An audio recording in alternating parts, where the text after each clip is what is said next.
Alors bonjour à tous, je suis ravi de vous retrouver. Aujourd'hui j'ai le plaisir d'inviter Mahaté Manjib. Mahaté Manjib que beaucoup de gens connaissent suite à son arrestation qui a fait beaucoup couler d'encre. Alors Mahaté qui est né en 1960 à Ben Slimane, historien, écrivain et journaliste de formation, professeur à l'université de Rabat, président de l'association Freedom Now, auteur d'une thèse sur l'histoire politique marocaine, auteur de nombreux ouvrages dont La monarchie marocaine et la lutte pour le pouvoir, Bembarka, une vie, une mort, excusez-moi, avec Zakia Daoud et Aïcha Kandisha, le conte et l'histoire par Mati Monjib. Avant de retrouver Mati Monjib à Rabat, je vous propose ce petit extrait. Vous nous emmenez au Maroc où un défenseur des droits retrouve la liberté après une grève de la faim. Oui, Mahaty Manjib est placé en liberté conditionnelle, historien et militant. Il avait été condamné à la fin du mois de janvier à une peine d'1 an de prison pour fraude et atteinte à la sûreté de l'État. Rappelle le site d'information tel quel. Et on pensait à l'époque que ça ouvrait la voie vers une réelle démocratisation du Maroc. Mais au lieu de transition démocratique, en fait, on a eu une transition dynastique. بأن تهم كيدية فبركها البوليس السياسي، وهذا البوليس السياسي خصو ينتهي العمل ديالو بالمغرب. حنا محتاجين الأمن ماشي الأمن السياسي، وغادي في هذا الصراح سأناضل من أجل إطلاق سراح المعتقلين الآخرين ظلما وعدوانا.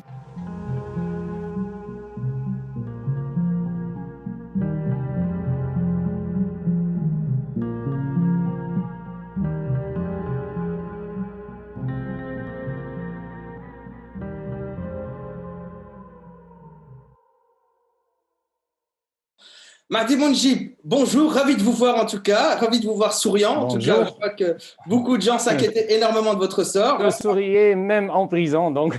D'accord. On va commencer par la première question. Je voulais savoir, Mahdi Monjib, pour que les internautes et les gens qui verront cette vidéo comprennent bien ce qui vous est arrivé, que ça démarre visiblement en 2015. Quelles sont les raisons de cet harcèlement judiciaire que vous subissez donc depuis 2015 et qui vous ont conduit le 29 décembre 2020 à une incarcération?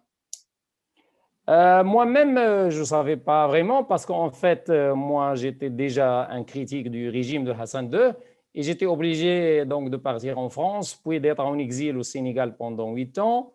Donc, après mon retour, juste après la mort de Hassan II en 99, je suis retourné au Maroc en 99. Mais j'ai passé donc quelques semaines, j'ai passé un concours, je l'ai gagné à Rabat, donc j'étais classé premier. Mais Basri était intervenu, il était l'ami du doyen. Et donc en octobre, ils ont pris le deuxième. C'est pas grave, je suis retourné au Sénégal. 1 an après, Basri était parti. Et donc j'ai passé un autre concours à Meknès, je suis devenu professeur d'histoire. Parce qu'avant,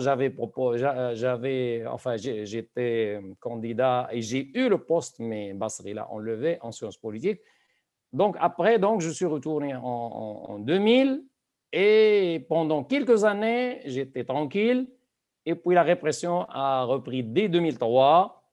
Et puis j'ai eu des hauts et des bas, j'étais sous contrôle, j'étais parfois filé, etc.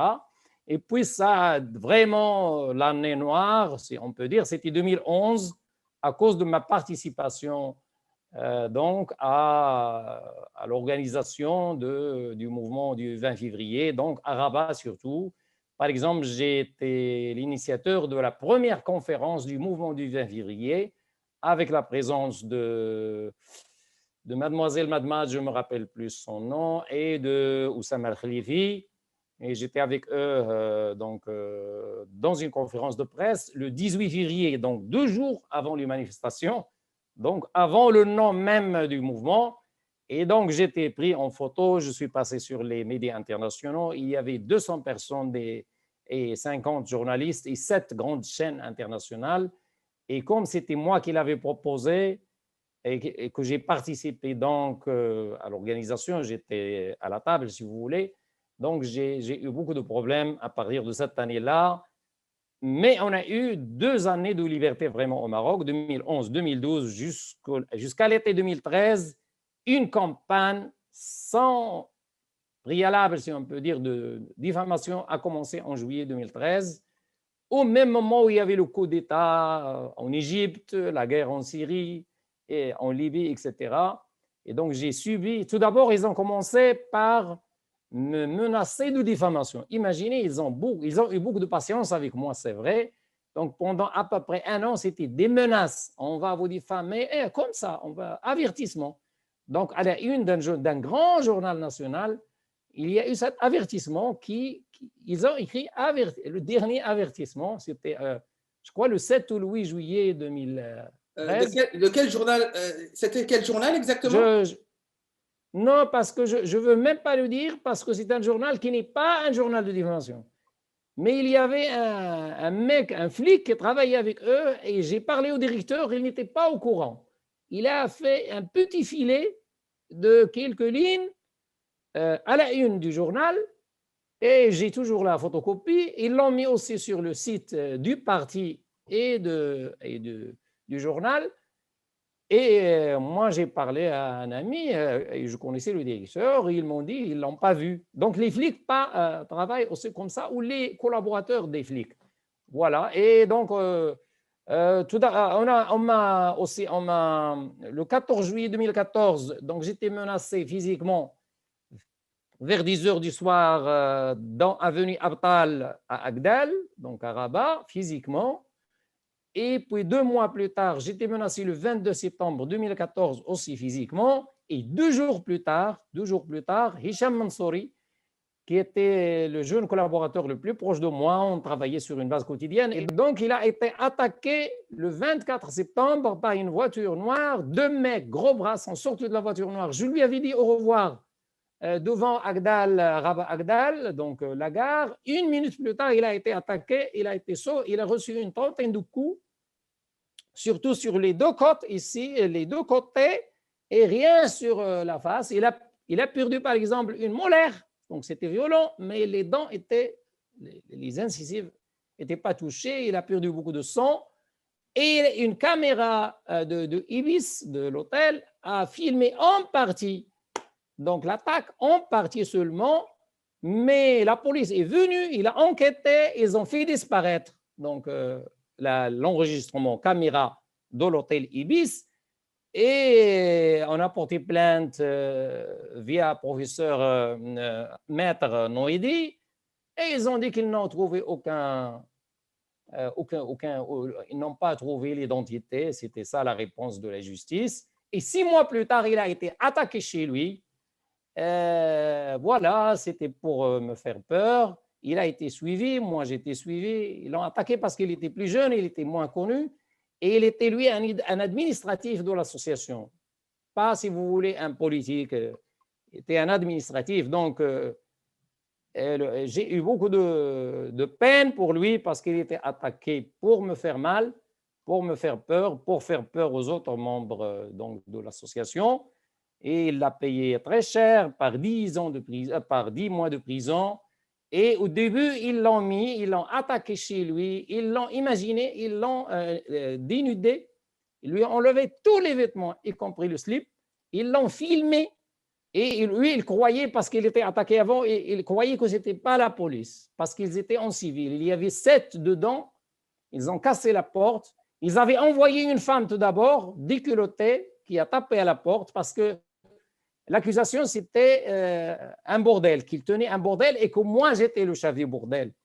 Et ils ont imaginé, la wilaya de la sécurité de Rabat a publié après, quand j'ai dit que c'est les services qui ont fait ça, qu'il a été battu, qu'il a été humilié, qu'ils lui ont enlevé les vêtements, qu'ils l'ont filmé, etc. Ils ont publié un communiqué officiel. Imaginez, ils ont dit tous ceux qui participent au bordel, ils vont être arrêtés, ils vont être poursuivis.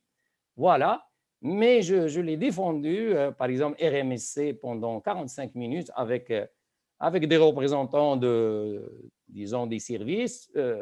En même temps, ils parlaient, c'était des soi-disant journalistes, avec le président de l'AMDH, etc. Et c'était vraiment le clash avec le régime. Parce que j'ai dit, c'est les services marocains qui ont organisé l'attaque contre Hicham Mansouri, qui était le jeune collaborateur le plus actif, proche de moi, et j'étais comme son professeur, etc. Et voilà, et donc c'était le début de la guerre. et une diffamation, une campagne. Donc en 2015, juste les 4 mois de 2015, les derniers 4 mois, il y a eu, je vous dis, hein, des milliers d'articles. Parce que ça vous paraît beaucoup, mais c'était plus de 2800. Donc, papier, dans presque tous les journaux, Internet, etc. Donc, les journaux électroniques, en français, en arabe, tous les attaques. Par exemple, en arabe, ils disaient que j'étais sioniste. En français, ils disaient que je n'aimais pas les juifs. Donc, vous voyez comment, parce qu'en français, c'est l'Europe, etc. En arabe, c'est les Marocains musulmans qui lisent ça, etc. Donc, vraiment, c'était infernal.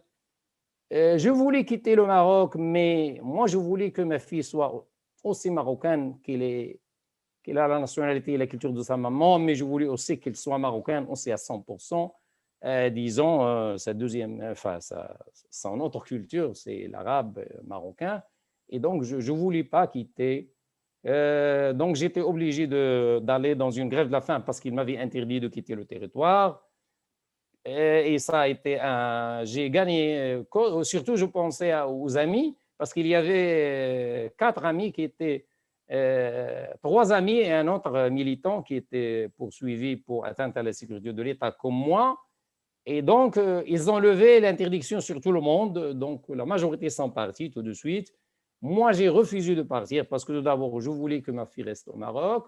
Et deuxièmement, parce qu'il y avait, pour moi, il y avait des accusations diffamatoires. Donc, je voulais prouver tout d'abord mon innocence et deuxièmement que les militants, ce n'est pas un feu de paille. On milite pour la démocratie et on est prêt à payer le prix. Et donc, quand on m'a autorisé à partir, je suis parti et je suis revenu plusieurs fois. Et je n'ai jamais fui mon pays et je ne le fuirai jamais. Voilà. Moi, je vous ai parlé de mes poursuites de 2015. Mais en fait, la nouvelle poursuite, là, parce que je suis en 2 procès maintenant. Enfin, ce qui l'a provoqué, c'est un article. Ce qui l'a provoqué, mais c'était quelques mois avant. Et puis, il y aura un autre article qui va provoquer l'arrestation. Donc, c'était un article publié dans la presse internationale qui était intitulé « La police politique patauge au Maroc ». Et j'ai expliqué comment ils ont pataugé sur l'arrestation de Hajar Rissouni et ils étaient obligés de la libérer 1 mois et demi plus tard. Et comment ils ont pataugé dans l'affaire Omar Radi, ils l'ont arrêté et puis 4 ou 5 jours plus tard, ils étaient obligés de le libérer parce qu'ils n'ont pas bien ficelé le dossier. Et donc, toutes les arrestations après, donc durant 2020, ils ont profité du Covid, de l'état de l'immobilisation de la société, que ce soit au Maroc ou ailleurs, de la société politique et des médias, profitant donc de la peur, de la maladie, etc. Ils ont mieux organisé. Donc tout d'abord, quand j'ai publié cet article, exactement 2 jours plus tard, j'ai reçu une menace écrite, imaginez, une menace écrite d'une source policière. Alors, une source enfin, les journaux ont présenté ça comme une source policière et bien sûr, la police n'a pas démenti et c'était clair, c'était le discours de la police. Et les journaux l'ont mis entre guillemets, ils m'ont dit on va confisquer vos biens et on va découvrir, comment ils ont dit, on va publier les transferts financiers douteux, etc. Moi, j'ai répondu aussi officiellement et j'ai dit vous n'avez qu'à confisquer mes biens, et si vous savez qu'il y a des transferts douteux et qu'ils peuvent représenter un crime, vous êtes en faute parce qu'il faut déclarer un crime à la justice quand on sait qu'il existe. Et ils m'ont répondu aussi officiellement dans un communiqué en me menaçant, etc. etc. Et donc, c'était le début de ma fin, si vous voulez, qui va m'amener en prison. Donc, on a eu, après, donc, il y a eu une campagne de diffamation sans précédent. Sans précédent. Ils étaient sous écoute. Par exemple, j'ai dit à un ami à moi, m'a téléphoné d'Égypte, et il m'a dit qu'il voulait donc donner 10 000 dirhams pour il y a une caisse là pour le Covid. Je lui ai dit moi aussi. Donc 3 jours plus tard, Chouf TV publie une vidéo sur moi et sur d'autres militants comme Khadija Riyadi en disant que Mati Mounjib n'a rien fait pour le Maroc et les Marocains qui meurent du Covid, etc., etc., parce qu'ils ont entendu que... Et on fait, et donc, voilà. Comment il suivait toutes mes... Il me mettait sous écoute et il répondait. Quand j'allais voir ma mère, il me suivait. C'était vraiment infernal. J'ai passé des mois. Et je vous dis une chose. Donc, je vous dis cette dimension infernale du harcèlement médiatique et policier, c'est que quand je suis arrivé en prison, et c'est dommage que je n'ai pas le cahier de mon journal de prison avec moi, j'ai eu droit à un cahier de l'administration pénitentiaire. Et donc, vous voyez, le premier mot que j'ai écrit, c'est « Wasaltu akhiran ila marfa is-salam ». Je suis arrivé finalement au havre de la paix. Je vous jure, vraiment là, j'ai les larmes aux yeux. Vraiment, j'étais vraiment soulagé d'être en prison. Parce qu'il me poursuivait, il me diffamait. Il y a des gens qui m'insultaient dans la rue. Parfois, c'est rare, mais disons, ça arrive, disons, une fois par mois ou quelque chose comme ça. On dirait que c'est des jeunes qui jouent et puis on m'insulte. Il y en a qui me reconnaissent, la majorité, ils me soutiennent, mais il y en a qui m'insultent. Donc, c'était vraiment, ils voulaient que j'arrête de militer pour la liberté et pour la démocratie et pour défendre les victimes de la répression, comme les journalistes emprisonnés, comme les jeunes RIFins, donc emprisonnés à cause de leur participation au mouvement du RIF, etc. Donc, vraiment, c'était infernal. Je ne peux pas vous expliquer. Mais disons que j'ai profité, j'ai eu déjà donc, et ils ont commencé tout d'abord, il n'y avait que ma sœur qui était poursuivie. Au début, là, ils voulaient faire, donc au début de l'automne, il n'y avait que ma sœur qui était poursuivie, donc elle m'a informé, donc j'ai dit dans un post Facebook que je vais défendre aussi ma famille et que je suis prêt à retourner à ma vieille méthode pour lutter. Et le jour même, le procureur de roi a publié dans la presse, dans les télévisions, etc., ce qui est illégal en disant que je suis poursuivi pour blanchiment d'argent. Et quels étaient les motifs qui étaient avancés contre votre sœur? On ne savait pas parce qu'ils lui disaient, ils ont refusé de lui dire de quoi il s'agissait. Et ils savaient, au début, la première fois, ils ne savaient même pas s'il était témoin ou poursuivi. Puis après, pour lui faire peur, ils lui ont dit qu'il était donc objet d'enquête elle-même. Et moi, je voulais donc... Et pourquoi ma sœur? Pourquoi pas mes frères? C'était vraiment pour m'humilier, parce qu'au Maroc, dans la société traditionnelle, et moi je suis d'une famille rurale vraiment profonde, il faut défendre sa maman, ses sœurs, etc. En plus, ma sœur qui a été poursuivie, elle est instruite, mais toutes mes sœurs qui vont être sous pression, qui ont à peu près 70 ans, il y a une qui a 71 ans, l'autre 68 ans, je crois. Oui, 71 et 68, c'était des femmes illettrées et pauvres. C'est vraiment du harcèlement judiciaire et je résisterai jusqu'à la fin, qu'ils fassent ce qu'ils veulent. Moi, je n'insulte personne. Je lutte pour la démocratie comme je l'ai fait depuis l'âge de 15 ans, pour la liberté, et je m'exprime librement et je continuerai à m'exprimer librement et modérément. Mais je vous ai dit là, le dernier article qui a provoqué mon arrestation, c'est que j'ai écrit un article sur quelque chose que j'ai beaucoup hésité, mais il fallait témoigner. Je savais que j'allais, plus ou moins, j'allais être arrêté, sans doute. J'avais 90% de doute. J'ai écrit un article qui s'appelle « Une structure ou un organisme semi-clandestin menace la sécurité des Marocains ».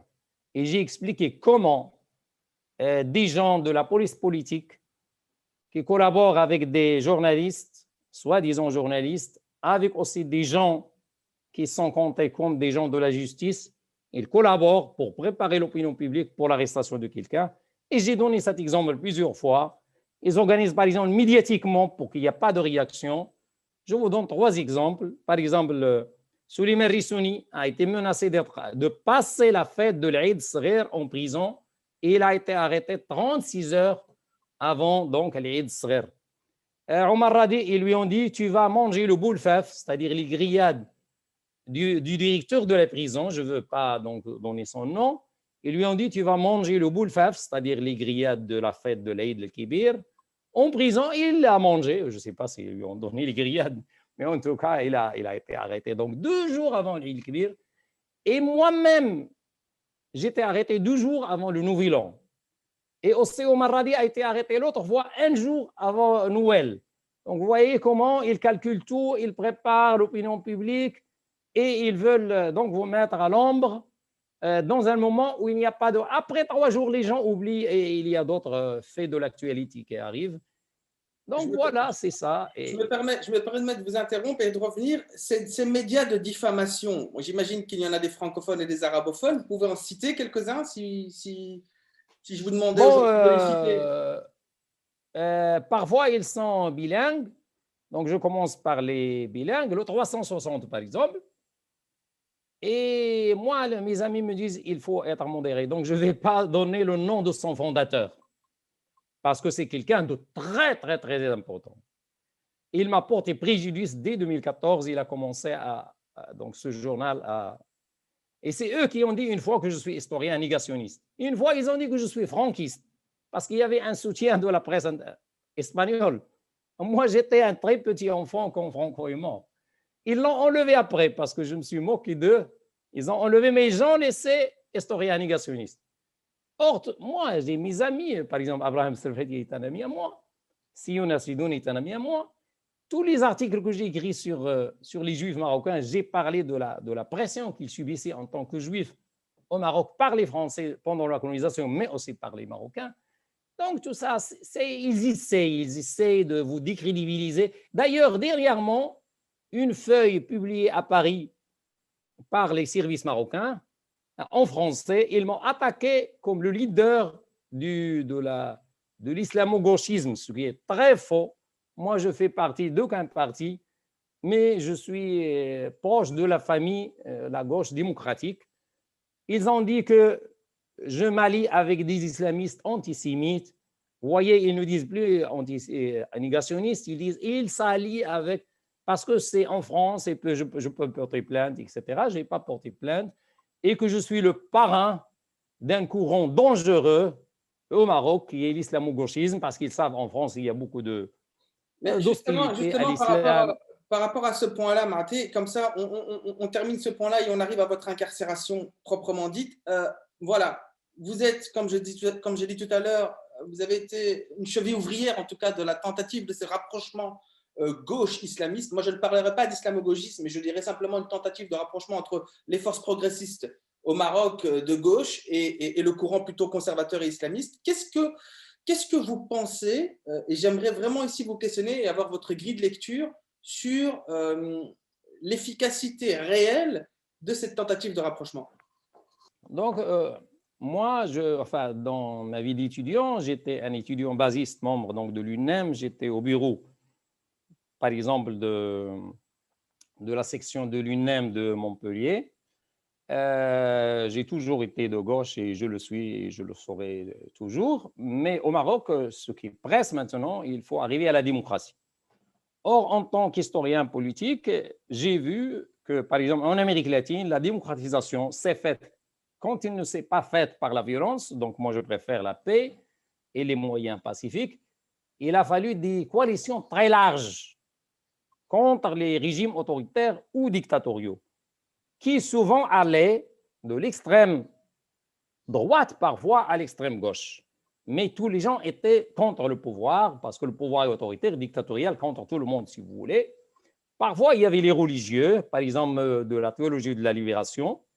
Je parle de l'Amérique latine. Parfois, même des religieux conservateurs, parce que ceux de la théologie de la libération ils sont progressistes. Et il a fallu donc une coalition populaire réunissant toutes les sensibilités populaires pour mettre en place un régime démocratique et mettre fin à la dictature. Donc, moi, en Tunisie, il y a eu la même chose. Et parce qu'il y a eu cette coalition large en Tunisie entre religieux et laïcs, et syndicalistes et politiques, jeunes et moins jeunes, etc., ils ont pu mettre fin à l'autoritarisme de Ben Ali et mettre en place une vraie démocratie la plus authentique de la région arabe. Donc, moi, j'ai imaginé qu'il faut tout d'abord faire baisser la tension après les attentats de 2003. Il y avait une grande tension et le régime entre islamistes et laïcs, entre aussi deux sociétés parallèles, une moderne et l'autre un peu conservatrice, etc. Le régime a profité de ça, la torture est revenue, l'autoritarisme donc, est revenu à ses plus beaux jours donc, des années 70 et 80, et on a commencé à glisser vers un autoritarisme qui est devenu de plus en plus prégnant et la police politique a recommencé ce qu'il faisait dans les années 70 et 80 à se renforcer parce que le régime a trouvé dans les attentats de 2003 donc une bonne raison, si vous voulez, qui a convaincu une bonne partie donc, des Marocains. Et donc, on est arrivé. Donc, pour moi, il fallait baisser la tension entre les différents courants oppositionnels au Maroc. Tout d'abord, pour sauvegarder la paix civile. Et deuxièmement, pour aller vers une coalition, si possible, ou du moins une entente contre un régime qui est devenu de plus en plus autoritaire et ça a augmenté, cet autoritarisme-là s'est renforcé. En 2008, pour la première fois, donc, des leaders politiques pacifiques ont été arrêtés, donc ceux d'Al-Badil al-Hadari et même un membre du PSU, un membre du PJD. Tous ceux qui étaient plus ou moins résilients ont été représentés dans cette arrestation donc, de 2008. Et puis en 2010, par exemple, les menaces ont commencé contre moi. Fin 2010, l'un des jeunes journalistes qui avait reçu donc, un prix a été attaqué, il a été battu. Donc, à Casablanca, juste après son retour, ils lui ont pris ni son argent ni rien et ils lui ont fait comprendre que c'était pour des raisons politiques parce qu'il collaborait avec donc l'association dont j'étais l'un des membres, etc., etc. Mais il y a eu au moins le printemps arabe qui nous a sauvés pendant 2 ans et demi. Et comme je vous ai dit, à partir de 2013, donc le harcèlement a recommencé contre moi. Et voilà, jusqu'à mon arrestation. Une petite question, évidemment, nous en avons parlé récemment avec Fouad Abdelmoumni, et je lui ai posé la même question, je vais vous la poser. Est-ce que vous pensez, cher Mahaté Mondjib, que le projet islamiste soit véritablement soluble dans une démocratie? Moi, je crois que toutes les tendances politiques, à part ceux qui utilisent la violence ou qui veulent utiliser la violence, c'est-à-dire qui ont comme projet d'arriver au pouvoir, donc la violence, je crois que tout le monde peut être dissoluble, donc soluble dans la démocratie. Et la démocratie est faite pour ça. La démocratie n'est pas faite seulement avec des démocrates. Comme j'ai expliqué plusieurs fois, donc il faut tout simplement un équilibre des forces sociales, des forces vives. Il y en a qui sont pour un régime autoritaire qui les fait profiter sur le plan économique, sur le plan immatériel, sur le plan symbolique, etc. Et il y a d'autres qui sont pour la démocratie parce que c'est la seule manière qu'ils participent donc, au gouvernement de leur pays. Et il y a des démocrates qui veulent vraiment la démocratie pour tout le monde. Il faut qu'il y ait un équilibre pour que chacun trouve son intérêt dans un équilibre dans la démocratie. Sinon, il y aurait donc la guerre civile. Donc, c'est un choix en fait rationnel en général. Les historiens du politique le voient comme ça. C'est souvent quand il y a un équilibre des forces que chacun dit si je veux maximiser mon intérêt, mon pouvoir, ça va provoquer une réaction grave de ceux qui s'opposent à moi et donc je vais tout perdre. Donc, il vaut mieux que je gagne un peu et que je respecte aussi le droit des autres à la participation au gouvernement du pays, donc au sens général, au sens anglophone, au gouvernement, c'est-à-dire voilà, la gestion sociale quoi, sur le plan donc, national, local, etc., etc. Et donc, voilà, c'est une idée qui a fait ses preuves même dans notre région. Tant qu'il y avait une entente entre religieux et laïcs en Égypte, donc le régime démocratique a tenu pendant à peu près 1 an, même s'il y a eu beaucoup de violations, mais beaucoup moins qu'après le coup d'État de Sisi. Aussi, la Tunisie donc, a réussi. Aussi, l'équilibre entre les forces libanaises a permis à ce pays, depuis à peu près 8 décennies de vivre dans un régime quasi démocratique. Mais quand il y a donc monopole du pouvoir économique et du pouvoir politique, on n'a pas de démocratie. Donc, contre ce régime fort, même sur le plan populaire au Maroc, le régime est fort, c'est-à-dire les gens plus ou moins illettrés, les ruraux, les pauvres, etc., ils soutiennent beaucoup le régime par l'assentiment, enfin par le silence, si vous voulez. Et quand il y a des grands appels du régime, ils répondent favorablement. Mais il y a la société plus ouverte qui sent l'injustice et qui la lie donc à l'existence et à la politique du pouvoir. Ces gens-là, en fait, c'est des opposants, mais bon, ils ont peur. C'est pourquoi il y a la police politique maintenant qui leur fait de plus en plus. Plus il y a de colère populaire, plus la police politique se renforce. Et plus la police politique se renforce, plus il y a des voix critiques qui refusent cette domination de la police politique et qui s'attaquent à la police politique verbalement. Et voilà, et on entre dans un cercle vicieux et le résultat est l'emprisonnement d'opposants pacifiques et leur diffamation. Mais en général, la diffamation est efficace au Maroc beaucoup plus que la répression physique. Parce qu'on dit au Maroc Sum'a bhal jej, c'est-à-dire la réputation, c'est du verre. Si ça se casse, mais moi je leur dis, la diffamation menée par la police politique ne casse aucun verre. C'est elle-même qui est cassable. Le mensonge ne mène que vers le mensonge et les gens savent, moi j'allais pas être libéré suite à une grève de la faim si j'étais voleur. Ils m'auraient laissé mourir, les gens ne m'auraient pas soutenu. Une fois, ils m'ont envoyé un intermédiaire. Et cet intermédiaire est venu à Rabat, il ne m'a pas trouvé, et il a dit à Souleymane Drissouni, qui est maintenant en prison, il lui a dit, tu lui dis à Mati qu'ils vont commencer une campagne contre lui, qu'il peut être arrêté, il faut qu'il arrête de parler. Et Souleymane Drissouni est venu, il me l'a dit, et après il l'a dit, il a eu le courage de le dire publiquement, qu'un journaliste qui a commencé à travailler avec la police politique est venu lui dire, est venu me voir, il ne m'a pas trouvé, et donc Souleymane m'a contacté, il m'a fait ce témoignage, mais donc moi j'ai répondu publiquement d'une façon un peu civile en disant que moi je continuerai mes activités modérément et pour la démocratie et pour les droits de l'homme et la liberté comme je l'ai toujours fait et je ne changerai pas à cause des pressions. Donc les pressions de la police politique sont multiples et ils veulent vous faire sentir qu'au Maroc, vous êtes tout le temps en danger, vous serez toujours diffamé, vous ne pouvez pas garder votre réputation d'homme honnête, etc. Mais en plus, parfois, ils utilisent des moyens dangereux comme... et là, vraiment, ceux qui m'ont menacé physiquement, je ne sais pas si c'est des gens de la police politique ou c'est des baltagies. Parce que parfois, il y a plusieurs, si vous voulez, ça se dégrade. C'est-à-dire, le centre, c'est la police politique, où il y a les collaborateurs, les indicateurs, ceux qui ont des petits intérêts, les gardiens de rue, etc., qui peuvent... quelqu'un peut leur souffler, celui-là, je ne sais pas moi, il peut lui dire n'importe quoi, si tu es un criminel, etc., tu vas le menacer, etc., ils le font. Donc là, pour les menaces physiques, je ne crois pas que c'est des fonctionnaires, mais c'est peut-être des baltagies. En tout cas, c'est la vue que j'ai.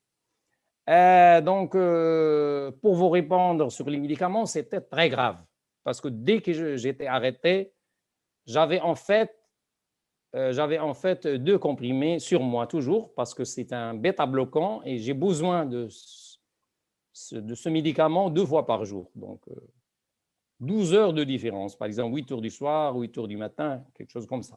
Moi, j'étais arrêté vers 3h30, je crois, dans un restaurant. Et comme j'ai dit, ils ne m'ont pas laissé finir mon repas.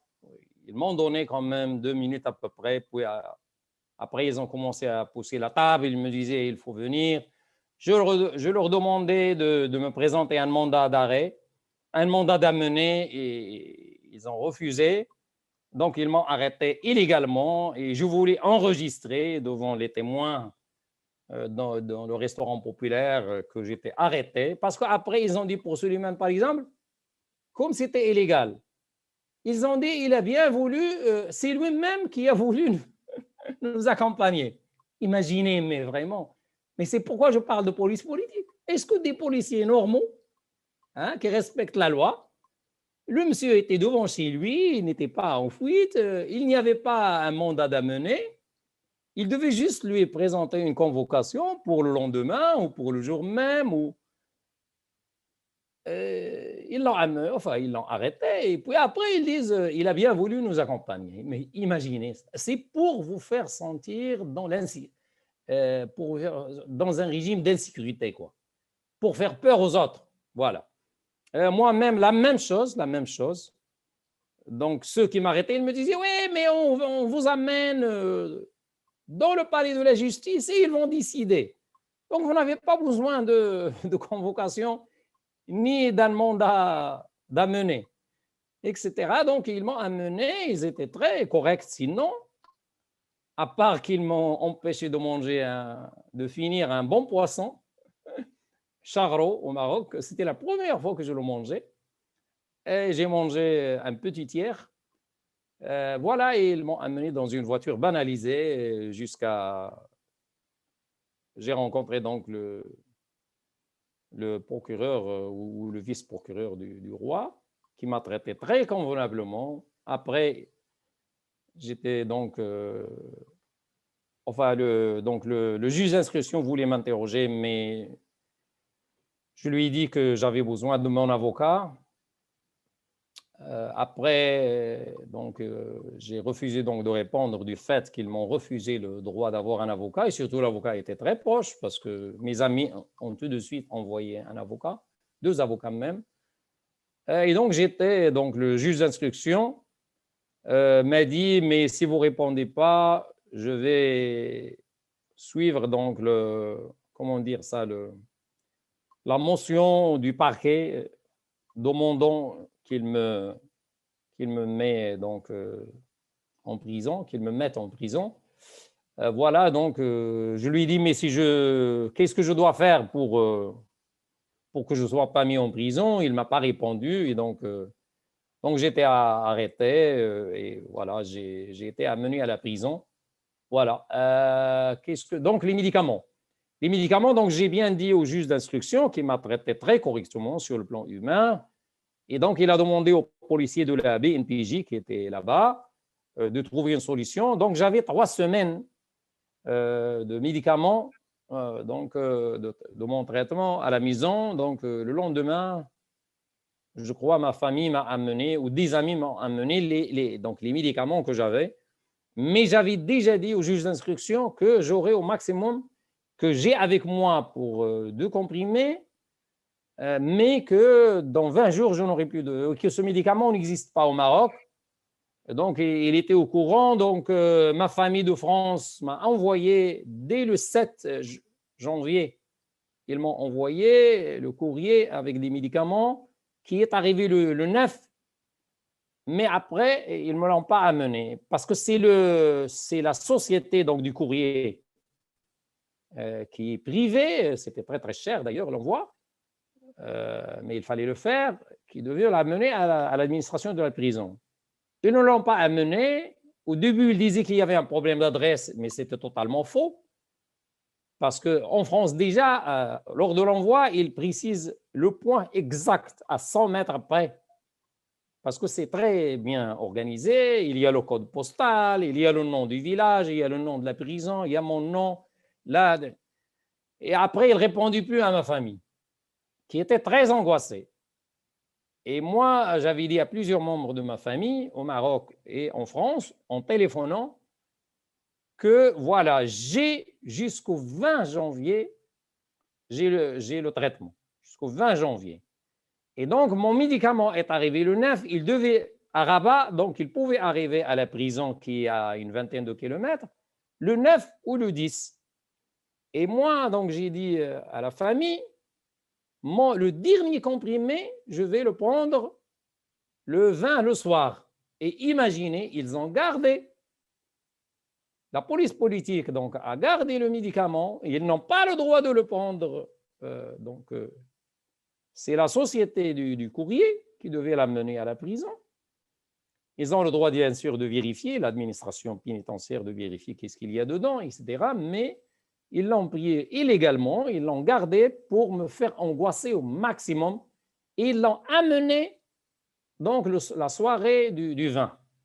J'avais pris, en fait, en vérité, après j'ai commencé à prendre la moitié de la dose, parce que j'ai dit comme ça, j'aurai au moins 2 jours, mais ils voulaient me faire, bon, moi, j'étais un peu angoissé, mais je savais que peut-être c'est un jeu, et je m'attendais que ça arrive le 20, et c'est arrivé le 20 le soir, et donc j'ai pris, dès ce soir-là, j'ai pris à la dose complète de mon traitement. Voilà.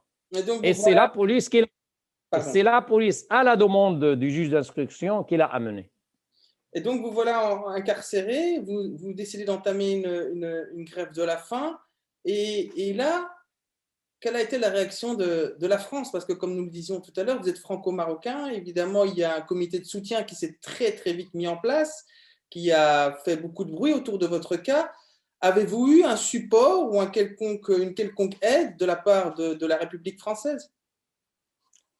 Moi, après ma sortie, tout d'abord, en prison, ceux qui étaient en contact avec moi, ils me disaient qu'il n'y avait aucun soutien. D'ailleurs, le consulat n'a pas envoyé de représentants pour me voir, alors qu'ils le font toujours quand il y a un Français qui est arrêté.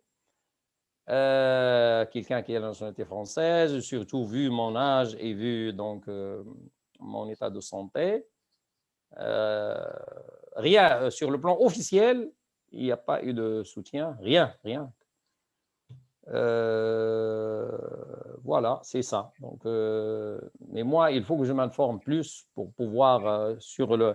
Peut-être il y a eu, je crois, un parlementaire de gauche du parti de Mélenchon. Là, je viens de l'apprendre. Il avait écrit au ministre des Affaires étrangères, mais il n'y a eu aucune intervention. Pourquoi? Parce que le Maroc a résisté très bien lors de l'affaire Hamouchi 2014-2015. Et donc, je crois qu'ils avaient peur qu'il y ait un nouveau froid dans les relations franco-marocaines. Et vous savez, comme disait De Gaulle, l'État en France n'a pas d'amis, il a des intérêts. Et je comprends tout à fait. Et donc, c'est surtout des Marocains et des amis français qui m'ont soutenu en France. Et je les remercie beaucoup. Grâce à eux, grâce à des amis tunisiens, y compris l'ancien président Monsef Marzouki, avec lequel j'ai écrit donc un livre sur sa vie, et avec le jeune Abdelatif Hamamouchi. Le livre vient de sortir sur sa vie, sur la révolution en Tunisie. Il y a aussi des amis marocains et américains aux États-Unis qui m'ont beaucoup soutenu très efficacement, mais le régime refusait jusqu'au dernier jour. Je ne sais pas pourquoi, peut-être parce qu'en fait, lundi, moi j'étais libéré mardi. Et je vais vous raconter une histoire vraiment très, je ne sais pas moi, c'est un peu mystérieux. Tout d'abord, lundi, j'ai eu une chute de tension dangereuse. Et en plus, la valeur supérieure et inférieure tendait vers, comment dire, la rencontre. Et si la tension supérieure et inférieure se rencontrent, on meurt. Donc, j'avais 1, quelque chose de différence. Or, normalement, il y a 4 ou 5. Par exemple, 8, 12 ou 8, 13. Voilà, 12 sur 8 ou 12 sur 7,5. Moi, vraiment, c'était très, très bas. J'avais 7,9 sur 6,6 ou 0,5. Et donc, l'infirmière m'a dit, levez-vous, il faut bouger. Et donc, j'ai bougé, j'étais vraiment en danger. Et voilà, après quelques temps, j'avais 8,9 sur 6,8, quelque chose comme ça. Donc, ça s'est amélioré, mais ça a resté dangereux. Peut-être c'est ça qui a poussé des gens, il y a des humains, même au sein d'un pouvoir autoritaire, qui ont vu que je pouvais mourir. Et Il y a aussi des interventions de dernière minute le lundi soir,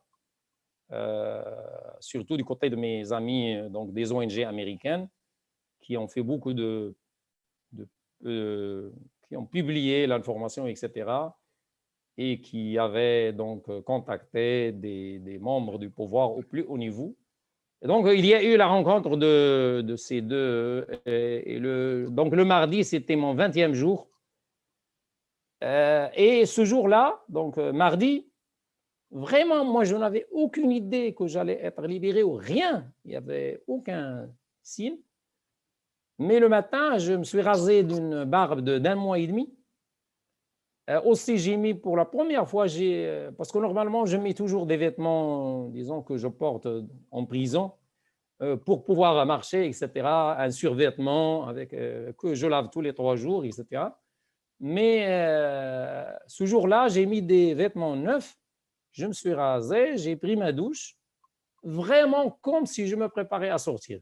Mais vraiment, je le jure, je n'avais aucune idée de sortir ou pas sortir, que j'allais être libéré, rien. J'étais 1h30 après, j'étais dehors. Vraiment, Donc, comme ça, par hasard. vous voilà libéré, et je propose qu'on regarde ensemble un petit extrait des minutes qui ont suivi votre libération et de la déclaration que vous avez faite. بأن تهم كيدية فبركها البوليس السياسي، وهذا البوليس السياسي خصو ينتهي العمل ديالو بالمغرب. حنا محتاجين الأمن ماشي الأمن السياسي، وغادي في هذا الصراح سأناضل من أجل إطلاق سراح المعتقلين الآخرين ظلما وعدوانا. Donc, les officiers de la BNPJ, donc la Brigade nationale de la police judiciaire, qui sont venus m'annoncer la décision donc, de ma libération provisoire, étaient très corrects et vraiment, ils tenaient à ma santé, du moins ce jour-là. Bon, c'était des gens bien. Et donc, l'un des officiers, il m'a dit, mais maintenant, on vous annonce donc, votre libération. Est-ce que vous pouvez rendre votre jeune? Vraiment, j'étais très ému qu'il pense à moi, à ma santé, à ma survie, si vous voulez. Et donc, il est allé lui-même chercher du lait chaud. Donc, je l'ai vu devant eux en plaisantant avec eux. Et voilà, ils m'ont retiré mes passeports, malheureusement.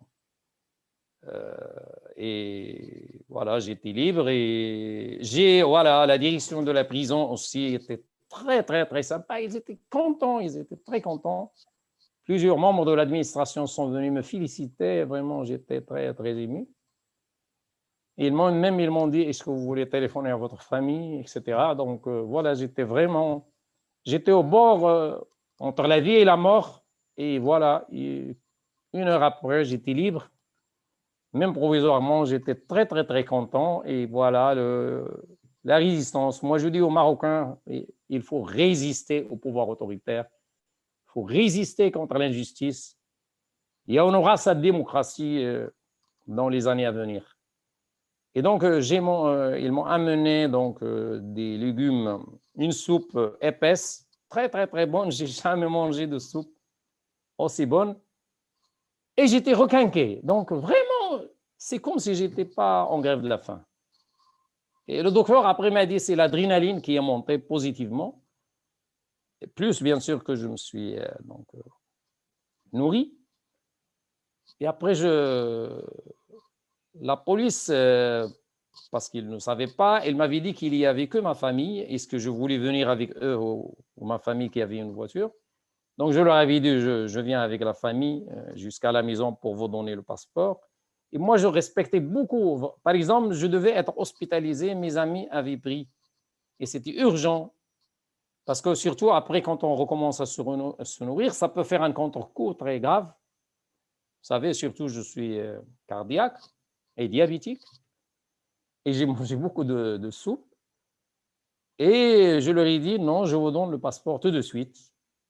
Et je suis allé, un membre de ma famille, parce qu'il savait que j'étais menacé tout le temps, et il avait changé de place le passeport, donc je ne l'ai pas trouvé chez moi, mais chez un membre de la famille à quelques kilomètres. Et donc je leur ai donné tout d'abord les passeports pour après m'occuper de ma santé. Voilà, sinon ce jour-là a été très positif et moi je remercie de nouveau tous les amis et ceux que je ne connais pas qui m'ont beaucoup aidé, que ce soit un peu en Égypte, au Liban, en Tunisie surtout, dans la région, et puis en France, en Espagne, en Allemagne, en Hollande, en Belgique, aux États-Unis et même au Brésil, l'association du journalisme d'investigation. Donc voilà, et je remercie aussi les gens au sein du pouvoir qui ont sauvé ma vie, quelles que soient les raisons. Et si je me permets d'insister sur la nature de cette déclaration qui vous a valu une communication, je pense, du ministère de l'Intérieur. Oui, oui. Voilà, moi donc j'étais requinqué, j'ai parlé comme toujours librement. Il y a des gens qui m'ont dit d'être modéré, mais moi j'ai toujours été modéré. Je n'ai jamais été extrémiste, mais j'essaie de dire la vérité, au moins ma vérité à moi, comment je la vois. Et donc j'ai dit les raisons de mon incarcération, c'est-à-dire que en fait, il y a une sorte de polémique avec la police politique qui est très, très, très forte maintenant au Maroc. Bon, ce n'est pas leur faute, c'est les gouvernants qui ont voulu. Donc, moi, je n'ai aucune hostilité à la police. Au contraire, j'ai dit toujours, c'est des enfants du peuple qui souffrent tous les jours du terrorisme, des crimes, des criminels, aussi la lutte contre le terrorisme au Maroc a toujours été très efficace grâce à une police professionnelle, mais c'est dommage que le régime les implique dans la gestion politique du pays et surtout dans la répression. Ça, c'est pas du tout bien. On a vu les résultats de la participation de l'appareil sécuritaire dans les années 70 et 60 à la gestion du pouvoir. Qu'est-ce que ça a donné? Mais justement, j'allais y venir, cher Maté. Comment vous expliquez, comment vous interprétez cette recrudescence de l'arbitraire répressif au Maroc contre toute voie progressive et démocrate? On a vu les cas, vous les avez cités, de Omar Raï, Oui, oui. de Soleiman Raïsouni, l'affaire des caméras chez Fouad Abdelmoumni, et j'en passe, Ajar Raïsouni, j'en passe et j'en oublie forcément. Comment vous expliquez ces derniers mois cette espèce d'augmentation de répression? Donc, vous savez, en général, dans les régimes autoritaires, il y a une clique qui a des intérêts économiques et des intérêts, bien sûr, liés à la gratification, au pouvoir symbolique, etc. Et donc, ils tiennent beaucoup. Donc, c'est dommage que ce n'est pas des vrais politiques parce que sinon, un jour, ils vont tout perdre. Donc, il vaut mieux qu'ils partagent, si on peut dire. Tout d'abord, c'est moral et éthique, et deuxièmement, c'est leur propre intérêt que le Maroc survive dans la paix et qu'il y ait une évolution vers plus de développement et que la fortune que ce soit la fortune matérielle ou immatérielle, soit redistribuée en faveur donc des couches populaires. Donc, ils ont eu très peur donc en 2011, à cause des manifestations populaires pour la démocratie. Mais après, ils ont dit, on a trop, en fait, les sécuritaires croient que le régime a fait trop de concessions et que, de toute façon, il fallait résister, etc. Même l'un des leaders du régime a dit en 2015 qu'il n'avait pas voté pour la Constitution. Et beaucoup de la presse des services disent que, parfois, ils disent que, voilà, on a eu peur le Maroc a eu plus peur que de mal, quoi, et qu'il ne fallait pas faire des concessions. Mais c'est des concessions qui ont été respectées pendant, disons, 2 ans et demi, 2011, 2012 et la première moitié de 2013. Et voilà, comme on dit, Halima adat ila adatiha al-qadima, raja'at ila adatiha al-qadima. Donc le régime a repris. Et vu la peur que le régime en partie a eu en 2011, donc ils ont voulu renforcer le système de défense du régime, c'est-à-dire la sécurité, incluant bien sûr, et ça inclut la sécurité politique. Donc il y a eu beaucoup de recrutement, donc le renforcement des ressources humaines de la police politique qui s'est beaucoup renforcé sur le plan humain, avec des compétences très importantes. Parfois, il y a des docteurs, etc., qui sont dedans, des docteurs en droit, des docteurs même en mathématiques, en sciences naturelles, etc.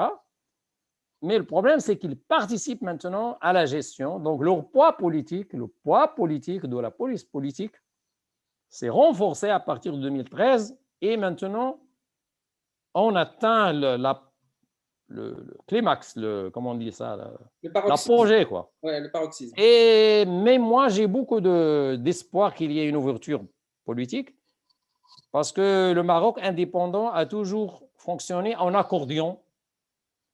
En général, la répression, l'autoritarisme, donc, s'impose au pays pendant quelques années, en général maximum 10 ans.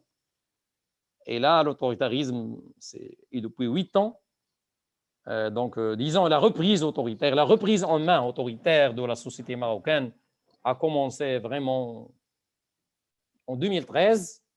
Et là, ça fait 8 ans, il y a beaucoup de colère populaire, disons, d'une partie de la société, je ne dis pas toute la société, mais tous les gens qui sont conscients politiquement, même du sein du pouvoir.